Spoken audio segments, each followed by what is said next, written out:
Hello, everybody. It's Dr. B and Elizabeth here, and we are excited to share with you some prenatal tips. How's that? Or prenatal nutritional tips. Now, you might have noticed that I didn't say prenatal vitamin tips because we're going to hash those two little terms out. But anyway, Elizabeth is ready. Why is she dressed in not her Halloween, wrong month, her Valentine's Day clothes? Is because I thought, well, Valentine's Day is coming up and it's the month of love. So we will start talking about some preconception, prenatal tidbits that might be appropriate for the month of love. So anyway, she's going to go hang out, lay down, take a nap while we go over some fun things, and she will be back after her nap time. Okay, so let's talk prenatal vitamins / nutrition. And the reason I'm kind of being picky about those two terms, or I want to hash those two terms out, is okay. Month of December, I think it was, I got inundated with people upset, worried, concerned about a paper that came out regarding prenatal vitamins and possible contaminants. So first of all, I want to go over that. They measured, what they did was, I forgot the university that did it, but they looked at arsenic, lead, and cadmium in 15 prescription prenatals and 26 over-the-counter prenatal supplements. And their results were a bit alarming, but hold on to that for just a minute, because just yesterday, I think it was, I've got a subsequent piece of information regarding this paper that came out. So they showed alarming high rates of cadmium, lead, and arsenic in these different prenatal brands.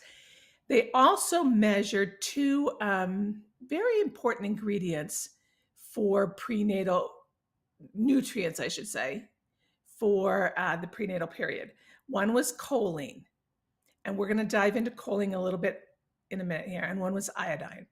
And what they showed is, I think with regard to choline, out of all of them they measured, 12 of them had labeled claims of having choline in their product.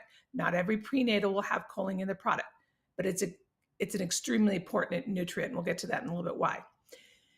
So of of all the products they looked at, I think 12 of them had a label claim of having choline in them. And some of them, I believe it was like 7 of them had 20% or less choline in the product than they had claimed on their label, and 5 of them had overage. Now, let's talk about under and overage. And I can't remember the exact details on the iodine, but the same thing. Some of them that claimed they had iodine in their product, some were over and some were under. So let's talk about overage. When you do a supplement of any kind, normally they're going to have, the manufacturer is going to have an overage in the product. And that is because of stability issues, shelf life, etc. So normally they will run a product. They don't list it. And this is pretty much across the board on most supplements, whether it's a probiotic or whatever. They will put more in the product than what is on the label. And it's not going to be a nutrient that is detrimental, that can cause issues if there's an overage. So please, everybody breathe on that. But they do that for a reason. So finding overage is not a big deal. It's not unusual. Okay.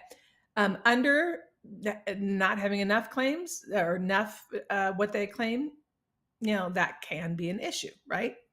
One, you're paying for something you're not getting, and 2, we're going to talk about just a few nutrients that I want to put out there as for why you want to specifically have the correct enough amounts of them. Okay. So that study came out. I was getting inundated with messages and everything like, oh my gosh, what does this mean? And what prenatals are good? Why, da, da, da, da. So yesterday I get a paper, and that paper has been pulled. It was rebutted. It was shown that the way that they tested the equipment they used, the model that they used, the way they tested these supplements was not to the standards of the way you would FDA standards and other standards. The equipment you use is very important, the way you test nutrients, supplements. So they did not test it with the right equipment and the right lab values, etc. So that paper has been retracted. Okay. And the rebuttal was that the overall findings with regard to the heavy metal concerns, it was in fact not over the limit that is deemed safe in a supplement, in a prenatal supplement. Okay, so it has been retracted. Those levels are supposedly in the range of considered safe for human consumption in the prenatal period, for anybody, any human. Okay, now the overage and underage, that's another issue, and that still needs to be hashed out. So now the difference between a prenatal supplement and nutrients, you know that I'm using, that's kind of tiptoeing the line there. It is extremely important that anybody, pregnant or non-pregnant women, people, have a certain amount of key nutrients in their daily intake, whether that comes from a supplementation paradigm or a nutrition paradigm. I often will maybe use, if I can, I use whole foods. I use superfoods. I use those things if I have a person that has good gut integrity. They have good stomach acid. They can break these things down. They can absorb them, and they're getting enough of them. If they're eating the SAD diet, I'm sorry to tell you, they're not going to get enough. It's just not going to happen. Okay. So you've got to take the person into context. How well is their microbiome? How well is their, from mouth to anus and everything in between? Okay. How well is their functional integrity of their GI system? Are they getting enough? Are they eating good, clean, enough foods? So let's take folate. Okay. Folate has been well talked about, one for neural tube defects. Okay. And oftentimes you see folic acid infused in different food. I wouldn't call it food, but, canned preserved foods in this country. We don't want folic acid. That's a whole nother lecture for another time. But folate is important for neural tube defects. It's important for methylation biochemistry altogether. It's important for neurological development of the fetus. Folate's got a lot of activities. We would want a pregnant mom. Now remember, during pregnancy, these nutrient values need to go up. We need to think higher. One thing to think about is most people are starting at a deficit basis to begin with. Most people in the United States have a nutritional deficit. So the recommended daily allowance isn't even enough to get them sometimes up to baseline, let alone a pregnant mom that needs even more. So keep these things in mind.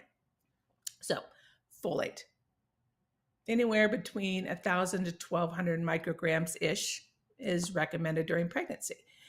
A pregnant mama would need to eat 17 cups of raw spinach a day to get those values.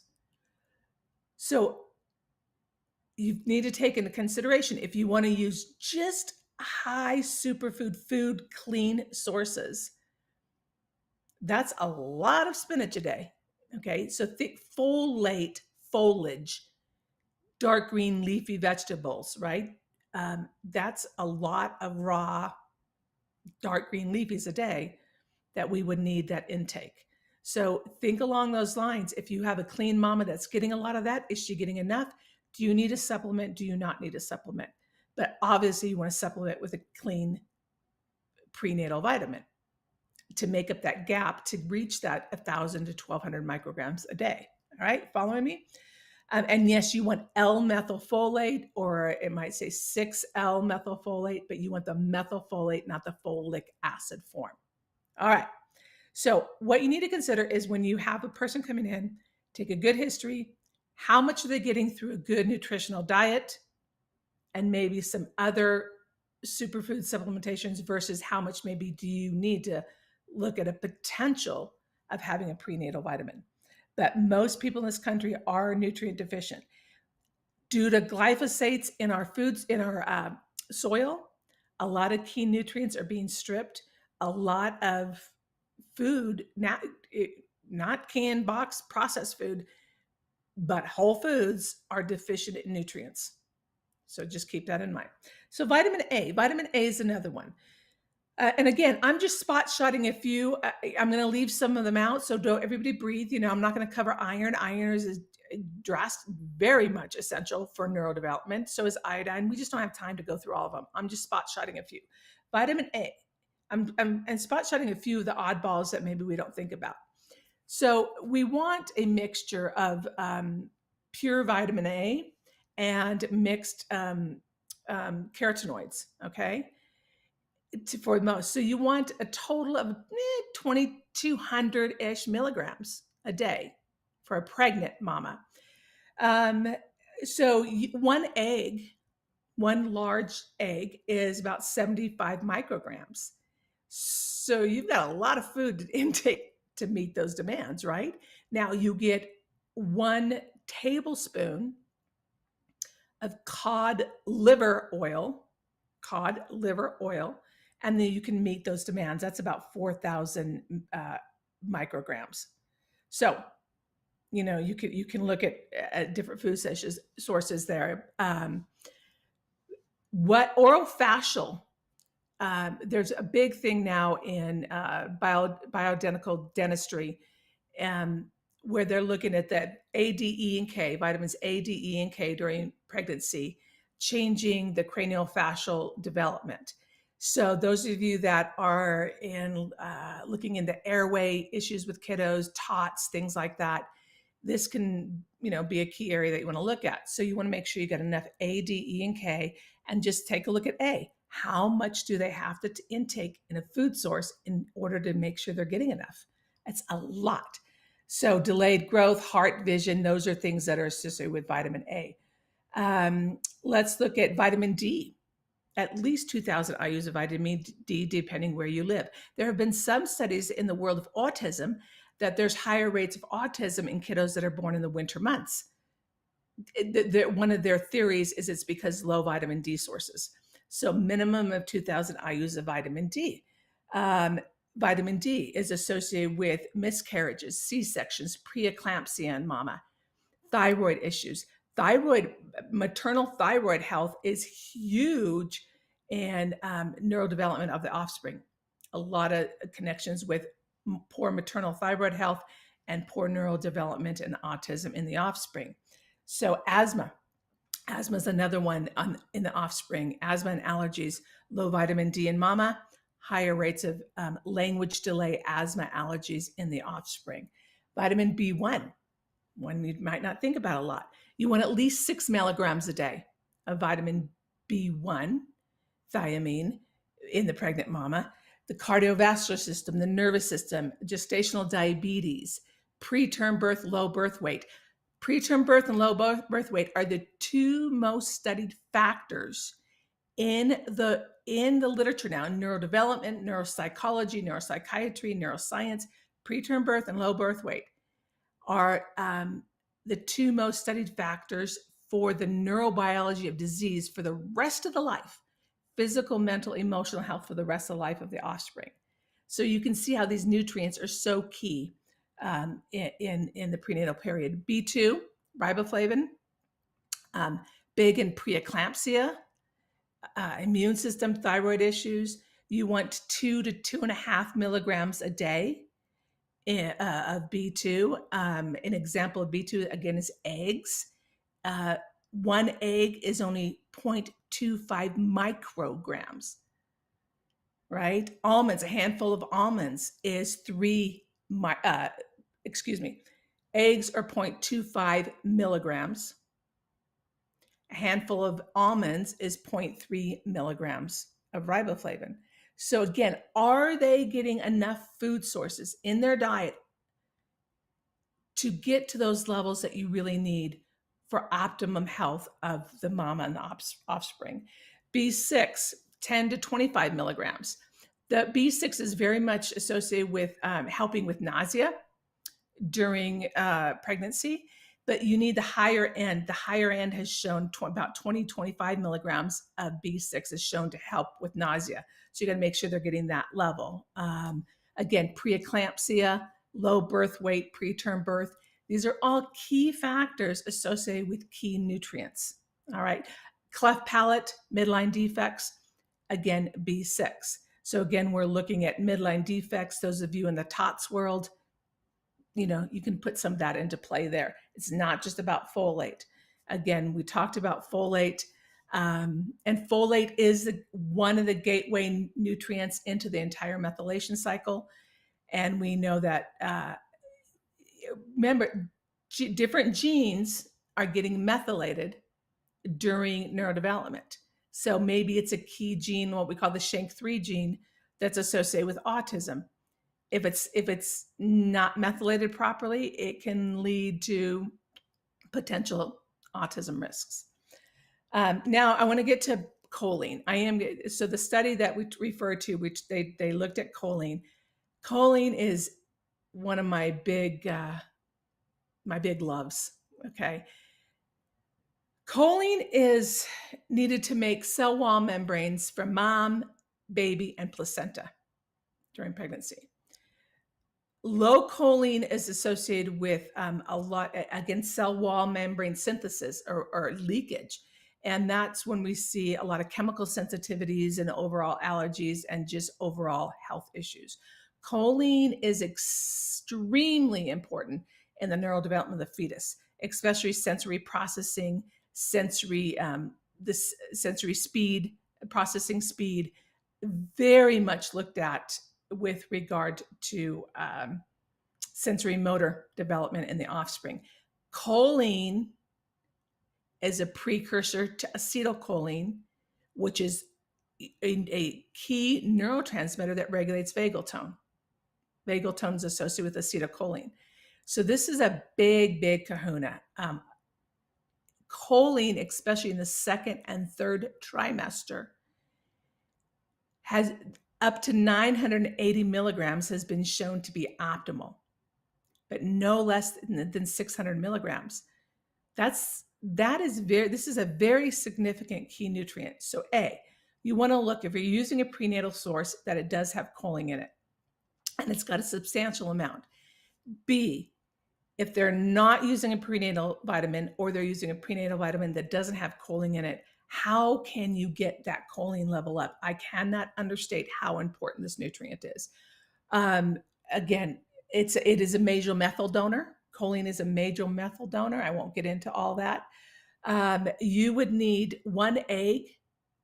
One egg is 125 milligrams. Okay. 3 ounces of cooked chicken liver is 247 milligrams. And we need to get those counts up to the optimum to be 980-ish in that second and third trimester. So bottom line, treat the individual person. If you have 6 months to a year of preconception care, you have that cushion, that's amazing, because it takes time for people to change their ways, their habits, from eating sad food, standard American diet, processed, preserved foods, to eating a whole diet. That's very hard to do when they come in and they just found out and they're 6 weeks pregnant or 12 weeks pregnant. Okay. So try to change that tide as early as you can if you have that leisure to do that. B, if you're using just food sources, make sure that they're getting high enough levels and that they have a good gut integrity to absorb, break down, and utilize those. You also have to, even if you're using a supplement, a prenatal supplement, you also need to make sure that they have good gut integrity and that they are utilizing and breaking down the substrates and absorbing them.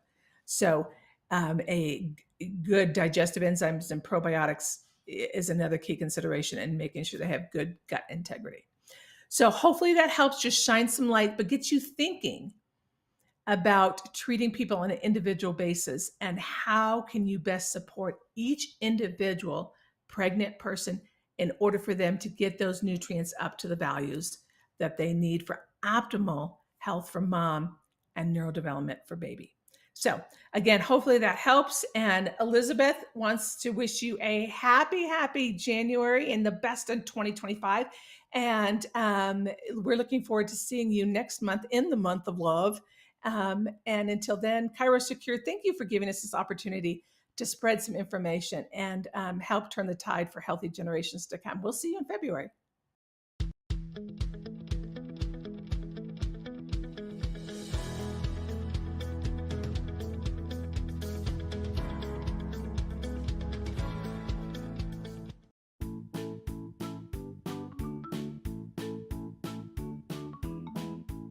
Today's pediatric show, Look to the Children, was brought to you by ChiroSecure.